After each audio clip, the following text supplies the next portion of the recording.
He was born with two good eyes. In 1926, on an Oklahoma oil rig, he lost one of them, and it wouldn't slow him down. If anything, it's the reason he ended up seeing farther than almost anyone alive. His name was Wiley Post, and this is the story of how a one-eyed farm boy who grew up in Oklahoma became the first person to fly solo around the entire world, and then helped invent the suit that would one day carry astronauts into space. Let's back up. Before the fame, before the record books, Post was just a roughneck working Oklahoma oil fields, the kind of job that chews up a man's hands and doesn't ask permission. He'd grown up poor, the son of a farming family, more interested in machines than in crops. He'd already tinkered with cars and motorcycles, and even worked as a parachute jumper with a flying circus before he owned an airplane. But in 1926, everything changed in an instant. A piece of metal struck him during work on the rig and tore into his left eye. Infection set in, the kind that spreads fast and doesn't wait for a doctor's convenience. Physicians eventually removed the eye entirely to keep the infection from spreading. For most people, that could mean the end of a flying career, depth perception, distance judgment, the very things a pilot needs most, altered with the loss of one eye. Even walking down a crowded street becomes a different task when the world stops giving you two overlapping pictures to compare. Post didn't see it that way. He took the roughly $1,800 he received from his workers' compensation settlement, a fortune to a young oilfield hand in the 1920s, and used some of it to buy his very first airplane, a Canadian-built JN-4 Canuck. Then, through sheer repetition, he taught himself to judge distance and depth using only one eye, training his brain to read shadows, relative size, and motion the way a two-eyed pilot reads binocular vision. He solved it so thoroughly that within a few years he wasn't just flying airplanes. He'd become the personal pilot for a wealthy Oklahoma oilman named F.C. Hall, flying him on business trips across the country, building hours and skill and reputation in the cockpit. But what he was building toward wouldn't just be about speed. It would be about surviving places where the air itself could kill you. That comes later. First, there was a plane called the Winnie Mae, a Lockheed Vega, single-engine, high-wing, fitted for long-distance flying and named after F.C. Hall's daughter. It was about to make history twice. In June of 1931, Post and navigator Harold Gatty climbed into that cramped cockpit at Roosevelt Field on Long Island and set off to do something almost no one believed possible: circle the entire planet by air in record time. They pushed through a stop in Newfoundland, across the Atlantic to Wales, over the vast stretch of Soviet territory, through Siberia, across the Bering Sea, and back down through Alaska and Canada before returning to New York. 8 days, 15 hours, and 51 minutes after they'd taken off, they landed again at Roosevelt Field to a roaring crowd. A world record. Newspapers across the country ran their photos on the front page. It also seemed to strike Post as unfinished business, because 2 years later, in July of 1933, he decided to do it again. Alone. No navigator this time. No second set of eyes, ironic, for a man who already had only one. Just Post, the Winnie Mae, and the entire circumference of the earth waiting in front of him. He departed Floyd Bennett Field in Brooklyn on July 15th, and what followed was a week that pushed both man and machine to their absolute limits. He leaned on technology still brand new for the era, a Sperry autopilot he nicknamed Mechanical Mike, and a radio direction finder that let him track bearings without a second person cross-checking his instruments.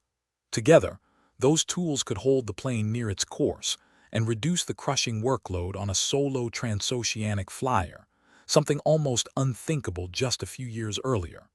Weather closed in over long stretches of the route, fog over the Atlantic, storms over Siberia, headwinds that ate into his fuel margins mile by grinding mile.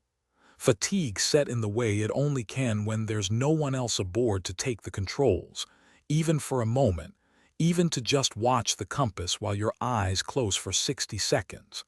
At one point over Alaska, exhaustion and failed navigation equipment nearly cost him the whole attempt.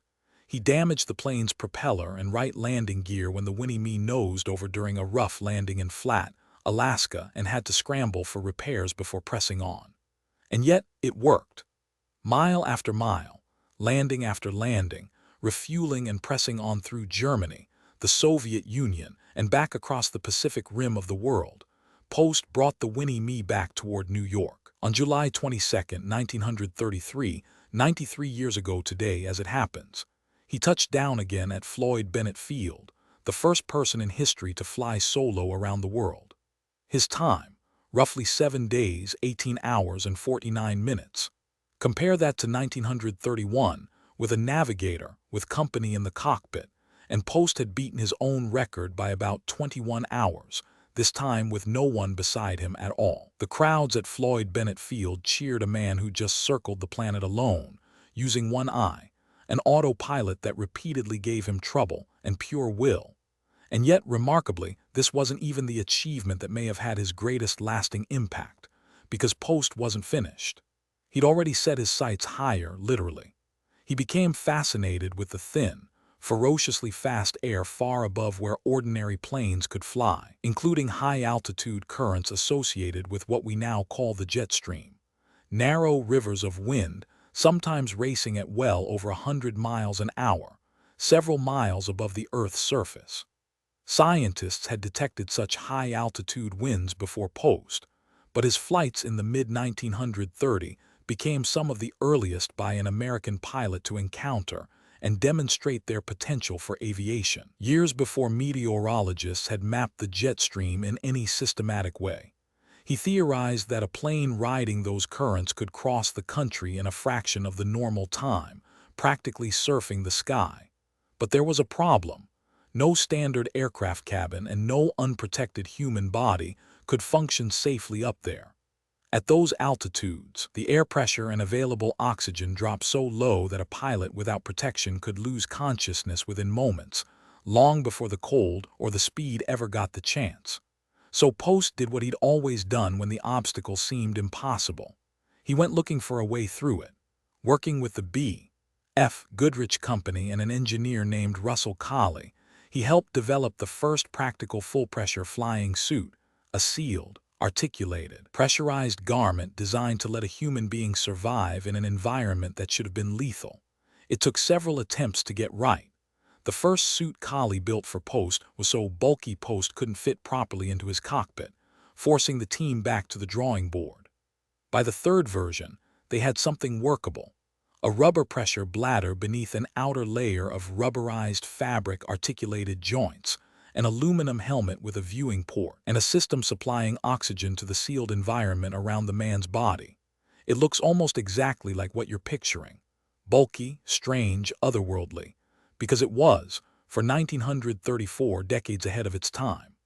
Wearing it, Post climbed to altitudes above 40,000 feet, exploiting powerful high-altitude winds and proving, in the process, that a pressurized suit could keep a pilot alive where the sky itself turned hostile. Aviation historians widely regard Post's pressure suit as an early forerunner to the suits worn by high-altitude pilots, and later, by astronauts venturing beyond the atmosphere altogether. The same basic idea of a personal, wearable, pressurized cocoon that would eventually carry John Glenn into orbit and Neil Armstrong onto the surface of the moon. Think about that arc for a moment. A farm boy who lost an eye on an oil rig taught himself to fly with one good eye, flew alone around the entire planet, helped reveal the aviation potential of the jet stream, and then helped build the very kind of garment that would one day point the way toward space travel. 2 years after landing at Floyd Bennett Field as the world's first solo circumnavigator, Post died in a plane crash near Point Barrow, Alaska, in August of 1935, alongside his friend, the beloved humorist Will Rogers, during an expedition exploring a possible air route between the United States and Russia. The loss stunned the entire country, 2 of America's most famous men, gone in a single crash at the edge of the map. But the suit remained. The idea remained, tucked away, waiting for engineers a generation later to pick up where Post and Colley had left off. And decades later, when men climbed into capsules wearing pressurized suits built to keep them alive far above the sky Post once conquered, they were, in a very real sense, standing on the shoulders of a one-eyed pilot from Oklahoma. He couldn't see out of his left eye. He saw the future anyway.